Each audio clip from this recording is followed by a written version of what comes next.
Hello po mga ka-viral and welcome back again to this YouTube channel. Latest update na naman tayo ngayon. Sunod-sunod ang mga hearing ng Senado noong nakalipas na mga araw. At isa sa mahalagang tinalakay ay ang national budget ng 2026 lalo na at magtatapos na ang taong 2025. At kahapon din ay naglabas na ng pinal na desisyon ang ICC or International Criminal Court hinggil sa hinihinging temporary interim release ng kampo ni dating Pangulong Duterte sa ICC judges upang payagan itong pansamantalang i-release dahil sa kanyang physical na kalagayan. At hindi nga pinayagan ang interim release na hiningi nito na ikinalungkot ng mga taga-suporta ng dating Pangulo. At ikinatuwa naman ng mga biktima ng war on drugs at AJK. Iniisa-isa ng ICC spokesperson ang mga dahilan ng pagka-deny ng interim release nito at isa na dito ay ang umano'y impluensya ni FPRRD sa bansa at ang umano'y kaligtasan ng mga pamilya ng mga biktimang nagrireklamo. Samantala sa kaugnay na balita, Senator Bato de la Rosa ay winakasan na ang pagkasenador na trap na nga ba ng ICC Interpol dito sa bansa. Hanggang ngayon kasi ay mukhang pinabayaan na nito ang tungkulin bilang senador. Hindi na ito uma-attend sa mga pagdinig sa Senado, lalo na at hawak nito ang Vice Chairman ng Finance Committee at ang Committee on National Defense na talagang ikinadismaya ng ibang mga senador lalo na si Senate President Tito Soto. Soto hindi na nakapagpigil pa at hahatulan na ang pagiging excessive absentee ni Bato de la Rosa pagkatapos na malaman na meron na itong arrest warrant. Galing sa ICC ay nagiging balisa na ito at hindi na nagpapakita at nagtatago na si Senator Bato. Alam kasi niya na kung sakaling nasa loob ito ng Senado, ay gugulatin na lamang siya ng kanyang arrest warrant at aantayin siya makalabas ng Senate premises at isisilbi ang kanyang warrant of arrest. Nangako naman si dating PNP Chief Nicolas Torre na kung sakaling kakailanganin siya ay handa siyang magsilbi ng arrest warrant para kay Senator Bato de la Rosa, tulad ng pagsilbi niya ng arrest warrant kay dating Pangulong Duterte. Dahil sa pagiging excessive absences ni Senator Bato ay nagdesisyon na si Soto na mabigyan ng leksyon si Bato. Maaari umanong idulog ang problemang ito sa Senate Committee on Ethics at doon pag-uusapan ang pwedeng gawin kay Senator Bato. Pwedeng removal from office o pagkatanggal sa Senado ang magiging parusa niya at pwedeng idulog sa Senado at doon pagbubutuhan sa plenary. Mukhang natakot na nga si Senator Bato na matulad kay FPRRD taliwas. Sinabi nito noon at hinamon pa si Trillanes na go ahead at handa siyang magpa-aresto sa ICC.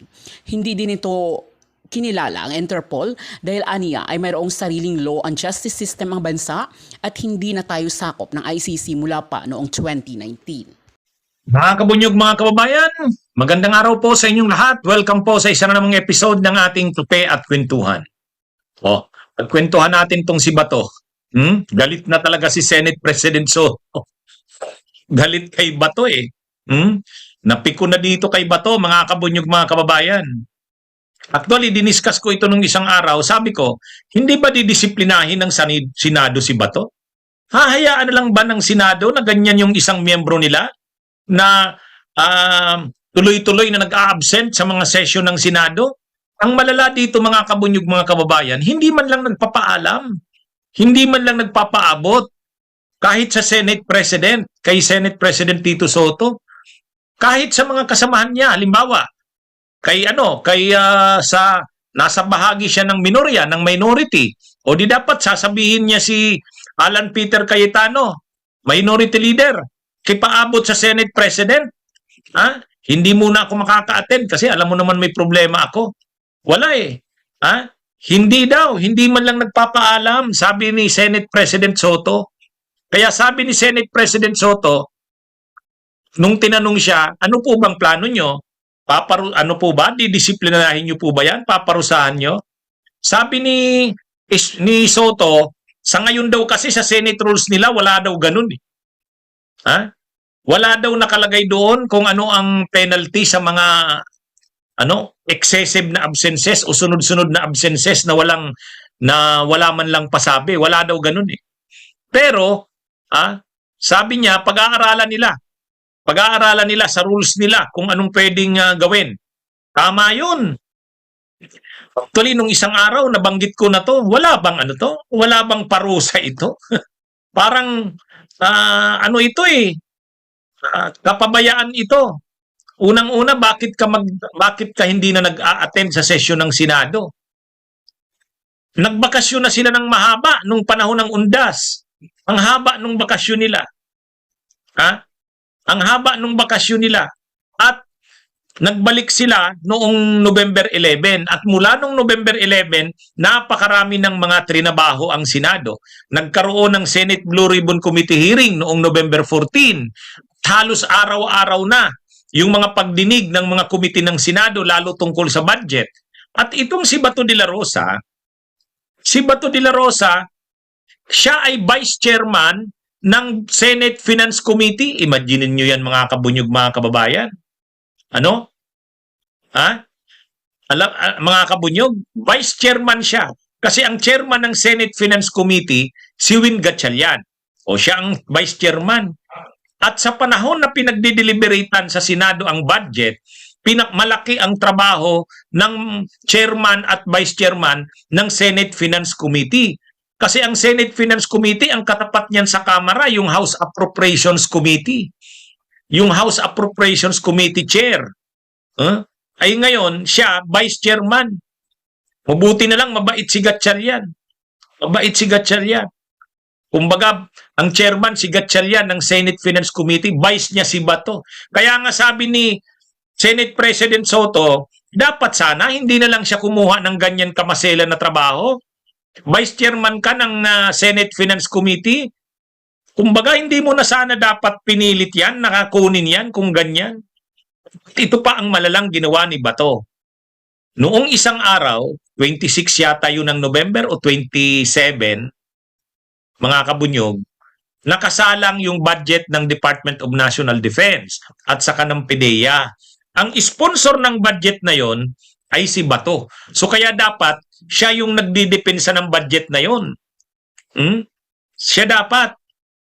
Kaya lang dahil nga wala doon si Bato, tinarga na muna ni Win Gatchalian. Kaya tinanong si Senate President Soto, ano pong masasabi niyo? Okay lang po ba yon na absent ang si Senator Bato? Sabi ni Senate President Soto, hindi okay yun. Hindi okay yun. Bakit magiging okay yun? Trabaho niya yan eh. Bakit hindi niya inaasikaso yan?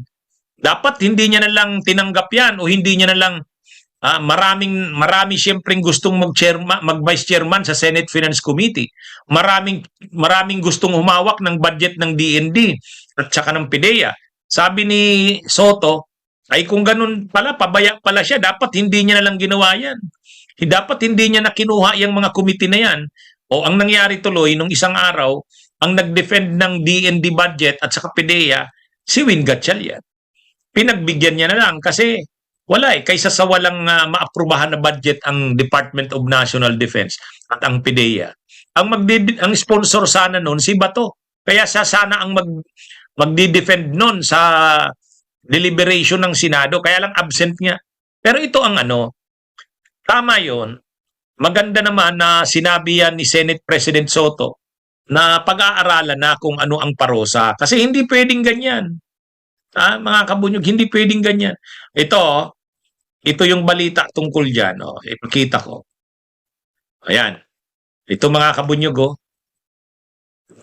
SP Soto, tinitingnan kung paano paparusahan si Senador De La Rosa sa hindi nito pagdalo sa Senado. Yan, tama po yan. Tama, suportado natin yan. Itong si Bato kasi mayabang. Ang yabang-yabang eh. Diba sabi niya noon, hindi siya natatakot dyan sa mga INC na yan. Sabi niya noon kay Trillanes, bring it on. Bring it on. Diba? Hindi niya raw tatakasan yan. Hindi daw siya naduduwag yan sa mga ICC na yan. Go ahead. Diba? Sabi niya eh. Sabi ni MC Jose, pwede ba yung parusa yung removal from... Pwede. Pwede. Lalo na kung magpatuloy pa yan sa susunod na mga araw, wala man lang siyang pasabi kung ano ng plano niya. Pwede po yan. Kaya lang ipa-file yan sa Ethics Committee. Ipa-file yan sa Ethics Committee. Kapag final yan sa Ethics Committee, at aaksyonan yan ng Ethics Committee, maghihiring ang Ethics Committee.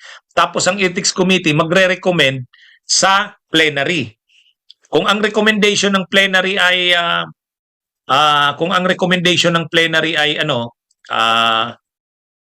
i-expel si Bato. I-expel si Bato dahil sa excessive absences na unexcused, pwede yan. O ngayon mga kabunyog, mga kababayan, ang malinaw dito, dapat din to, ang masama kasi sa ginagawa ni Bato, wala man lang pasabi, walang respeto. Halimbawa, wala namang sinabi si Senate President Soto na tumawag sa kanya, na nakikiusap, na unawaan din ang kalagayan niya. Walang ganun. Ganyan ka unethical nga eh. Senador ka, ang dami mong pinapabayaan na trabaho, tapos wala ka man lang respeto sa Senate President, o kaya kahit man lang tawagan mo nga yung mga kasamahan mo kung sinong tinitiwalaan mo, kung si Padilla yan, tawagan mo, kung si Bongo, kisabi kay Senate President. Di ba?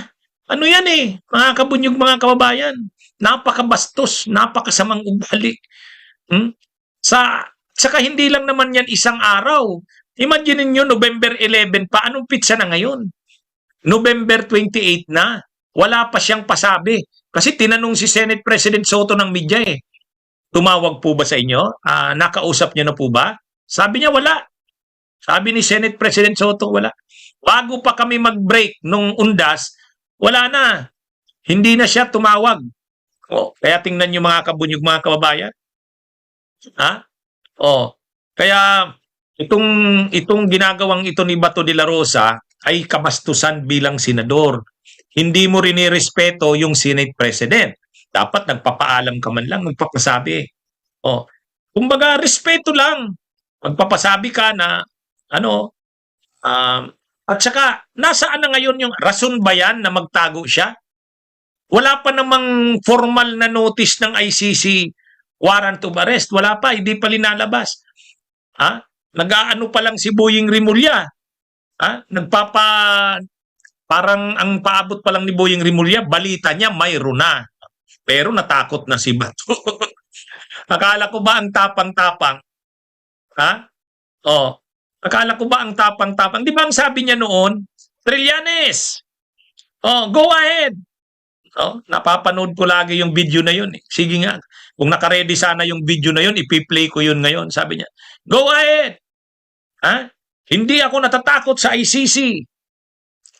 Mabuti nga na mapunta ako doon para makasama ko na si FPRRD. Di ba?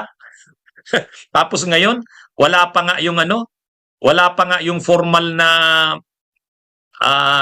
notice na talagang mayroon ng ICC warrant of arrest, nagtago na, hindi na makita.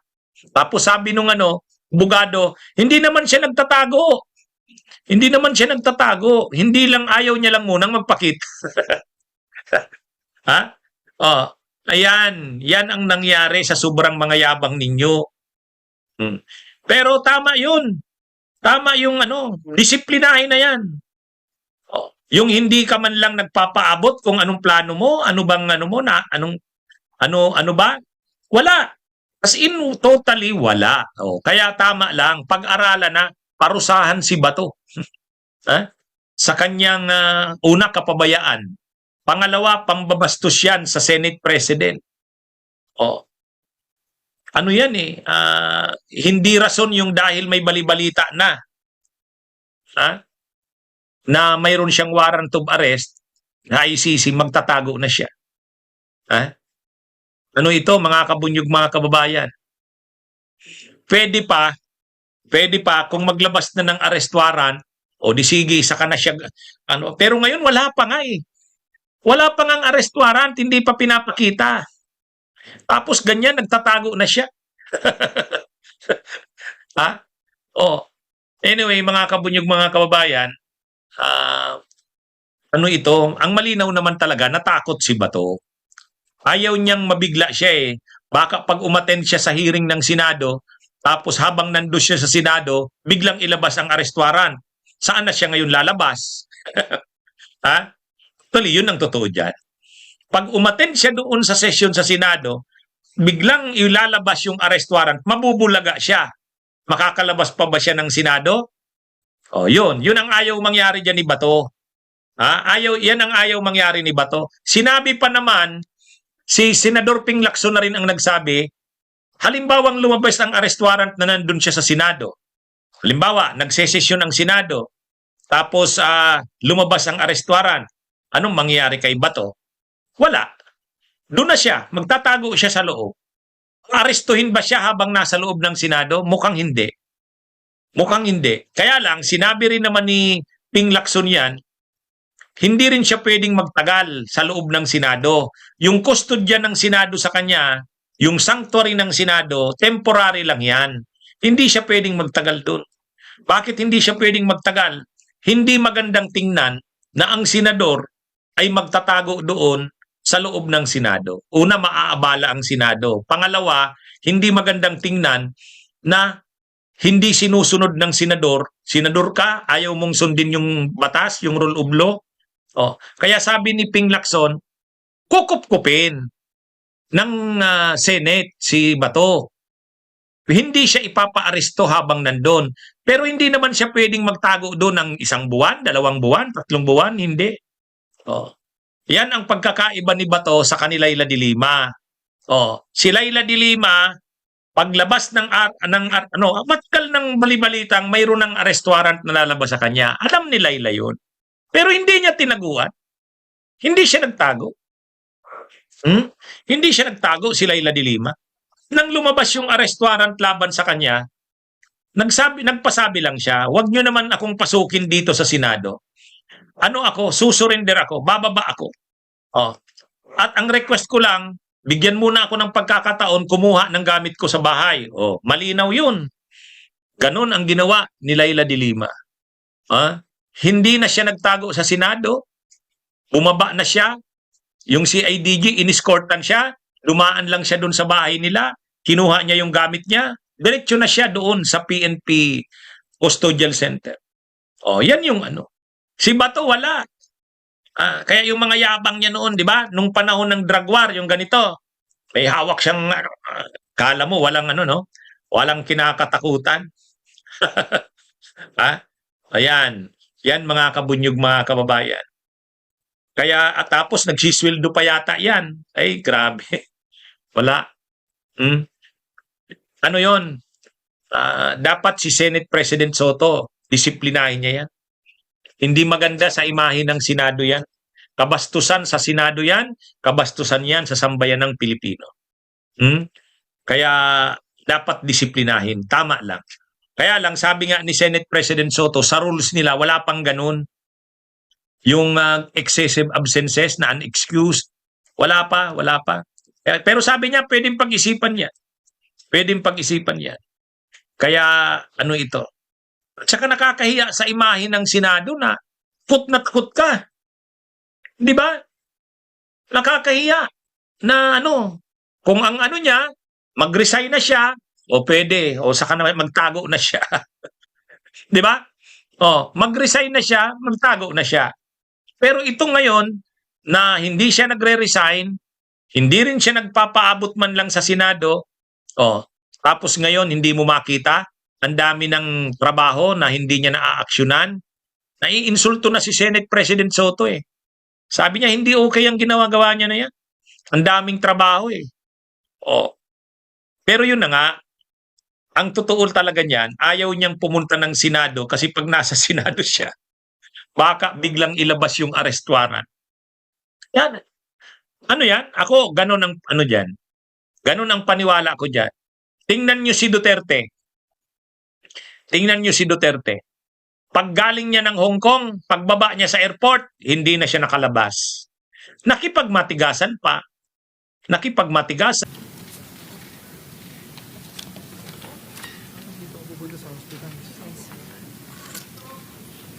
So, Mr. President, as His Honor probably has heard, the zero balance billing is supposed to be implemented in all public hospitals, no? And we actually made an amendment to the budget to add to the funding for zero balance billing. This representation has her own reservations kung there's enough to really, really implement the zero balance billing. And we also acknowledge that LGUs are not part of this. And so, yung mga mayor natin nahihirapan kasi ang kababayan, ang mga tao naman, hindi naman sila nagdi-distinguish kung LGU hospital or DOH hospital. That's why we also made an amendment to include a fund for the LGU hospitals. It's not a lot, it's 1 billion.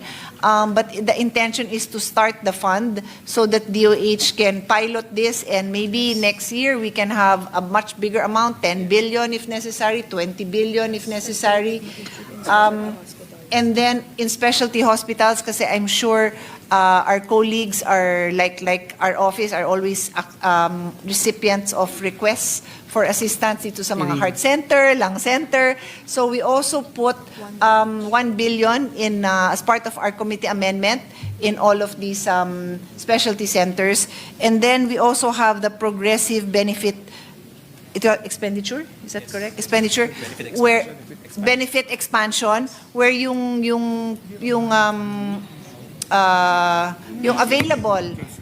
available sa tao na benefits is expanded, and then we are moving from the case rate to the DRG system so that yung under the DRG there would be, it's a diagnosis related grouping. So isang particular na sakit, let's say sabi mong flu, lahat ng klaseng flu pwede niyang himayin kasi under the case rate dalawa lang yan, yung mild and severe.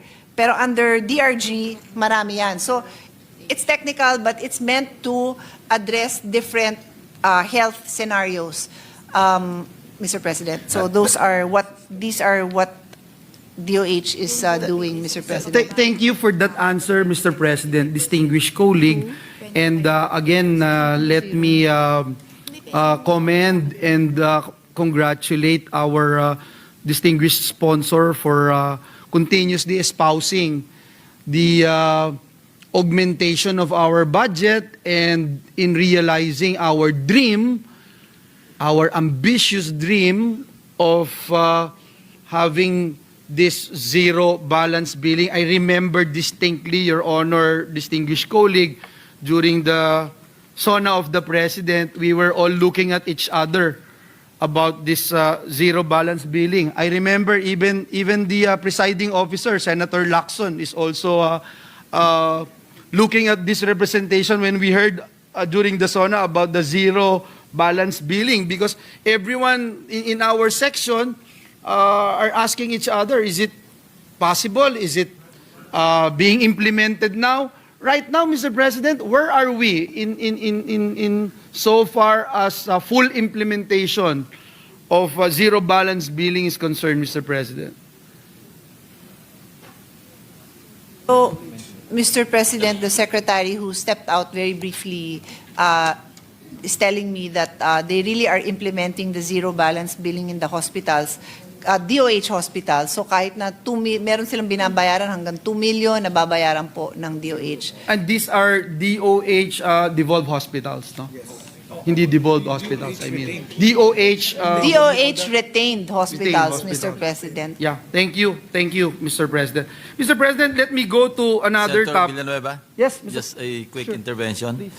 There's 1 billion out of the 10 billion, di ba, for ZBB, for zero bill.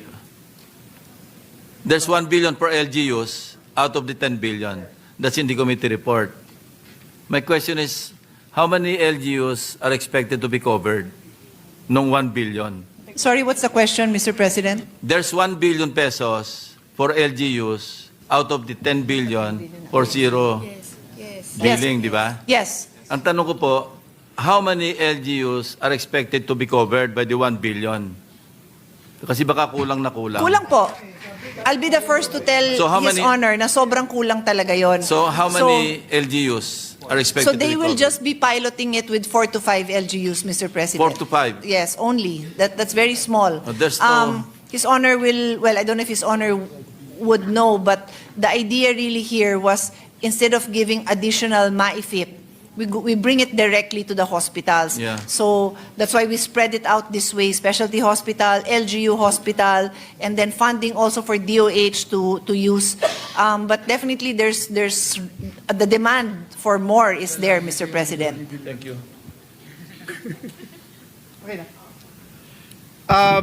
Mr. President, I was joking with my staff that there's also a hospital in Bukawi. I just wanted to put that on record, Mr. President, because our family donated the entire property, Mr. President. But kidding aside, The Mr. President, Secretary knows about the Johnny Villanueva Hospital, I think the Mr. Secretary President. been there, if I'm not mistaken. Mr. President, having said that, Mr. President, there are a lot of hospitals complaining about unpaid hospital claims, Mr. President. In fact, as early as 2021, nakakatanggap na po kami. And may mga serious concerns being raised over the PhilHealth's delayed payments to both public and private hospitals, which at the time amounted to 26 billion pesos in 2021. Now, despite this long-standing issue and the DOH mandate to ensure policy alignment and effective coordination with PhilHealth, ang DOH has failed to intervene effectively in the payment systems used by the state's primary health insurer. And this resulted in the continued accumulation of unpaid claims, which as of January 2025, correct me if I'm wrong, Your Honor, distinguished colleague, had ballooned to 59.6 billion pesos.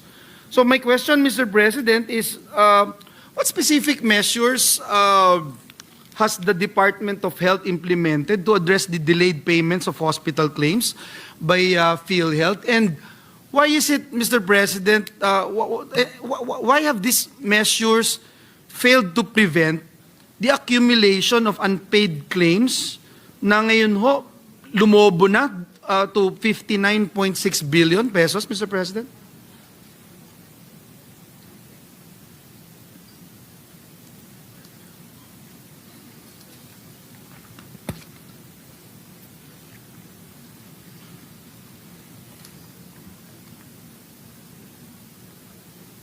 So, Mr. President, as we're waiting for the comparative numbers coming from PhilHealth, His Honor is correct, no, that right now, as of October 2025, so a month ago, 162 billion Wow. claims have been paid, Okay. as His Honor mentioned, 162 billion. But that doesn't really mean anything if you cannot compare that with the previous number, right? So I'm asking for that. That's been And then paid. the, what's RTH again? Return to hospital. Yeah. Return to hospital is 2.6 billion. That means may kulang na information for them to be able to process it. Okay. But what they've done to expedite payments is that yung mga, nasagot ko to last week, so ano ba yung sinabi ko? Yung mga na-deny because of clerical error, and what else was it? Deadline. Marami kasing nadi-deny dahil na-miss lang yung deadline. So, yung ganon, binabayaran na.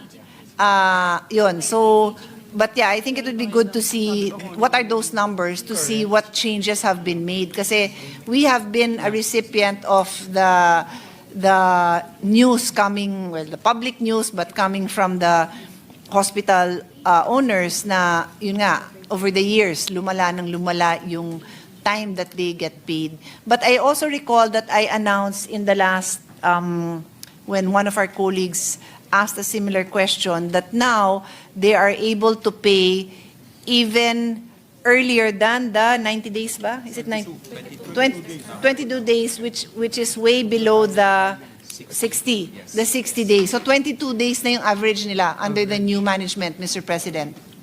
22 So do days. you have anything to add? Like, May we know, the last Mr. President, yung leadership, current how much po was paid ngayon, sana? how much are we looking at? As I mentioned a while ago, January pa ho kasi yung data na natanggap natin, 59.6 billion. So actually, Mr. President, under the new management, within the 90-day period, 25 billion has been paid. So I don't have the exact computation here, but meaning if there was 59 billion unpaid, then we know that within the 90-day period, 25 29. billion has 25. been paid. Yeah, and then the others, Mr. President, already was during a period that already existed before the new management came in. Kasi after 90 days, it's 91 to 365 days. Eh wala pa namang 1 year yung bagong management, Mr. President. Yes, and we thank God for that na may bagong management, Mr. President. But can the department also confirm how many hospitals were affected because of this? Kasi may mga news din po na nabalitaan tayo that some hospitals have downsized, suspended operations, may mga sabi na temporarily were closed or tinuturo nilang dahilan is because of unpaid PhilHealth claims, etc. Can we hear from our friends from PhilHealth and DOH how true itong mga nababalita na ito, Yes. Mr. President? Mr. President, they don't have data and they're not aware or they don't think that there are any hospitals that have closed because of this. But what happens is they refuse to accept patients that will be Yun ang- using PhilHealth. So technically, nade-deny nila yung mga mahihirap na umaasa sana sa PhilHealth. Yun ang nangyayari, Yes. Mr. President. That's unfortunate. And may we know, because it's also close to our hearts, Mr. President, yung, for example, job